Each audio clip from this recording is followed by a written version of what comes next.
আসসালামু আলাইকুম, আমি doctor Saiful Islam Sahib, consultant sonologist and intervention ultrasound specialist. কখনো কি শুনেছেন যে গর্ভের বাবুর পিত্তথলিতে ক্যালকুলাস বা পাথর? ওটা খুবই রেয়ার।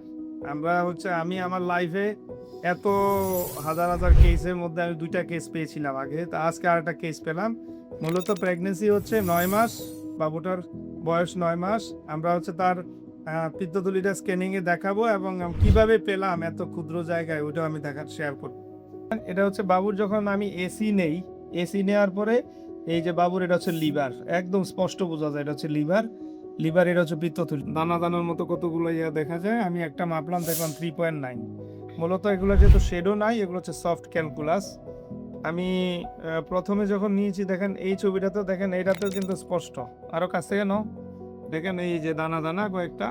এখন আমি লাইভে দেখাবো। এই দেখেন কি সুন্দর, একদম মুক্তার মতো। কাছে, আরো কাছে নাও, দেখেন একটা আরো আছে, 2-3টা এই যে ভিতরে আছে, কিন্তু এগুলো পুরাটাই বাবুর পিত্তথলির ভিতরে। মাকে দেখাচ্ছি না, উনি প্রেগনেন্ট না। আপনার বয়স কত? 20 বছর। আর বাচ্চা আছে? এটাই প্রথম। এটা একদম স্পষ্ট, খুবই আনকমন কেস। আমার কাছে মনে হইলো যে শেয়ার করা দরকার। তা আমরা এই টাইপের কেসগুলো যখন প্রেগনেন্সি দেখবো, আমরা অবশ্যই ভালো করে চেক করে তারপরে করতে হবে। আমার মনে হয় এই কেসটা দিয়েও আপনারা বুঝতে পেরেছেন যে কেন ডক্টর সাইফের কাছে সারা বাংলাদেশ থেকে নোয়াখালীতে আল্ট্রাসোনোগ্রাম করতে আসে। আচ্ছা, টেক হোম মেসেজ আমরা যখন প্রেগনেন্সির আলট্রা করব, আমরা বাবুর প্রতিটা অংশ, এটাই হোক না হোক এনিমেল স্ক্যান, আমরা যদি কোনো অ্যাবনর্মালিটি পাই, অবশ্যই আমরা রিপোর্টে কোনো জায়গায় এটা উল্লেখ করে দিব।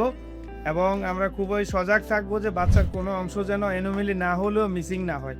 তো ভালো থাকবেন। আমার এই কেসগুলো আপনারা বেশি বেশি শেয়ার করবেন, লাইক দিবেন, যেন আশেপাশের রোগীরা সচেতন হয়, ভালো অভিজ্ঞ কাউকে দিয়ে আল্ট্রাসোনোগ্রাম করান। পাশাপাশি যাদের হাতে স্টার বা ফ্লাওয়ার থাকবে, এগুলো আপনারা গিফট করতে পারেন কমেন্ট বক্সে। ভালো থাকবেন।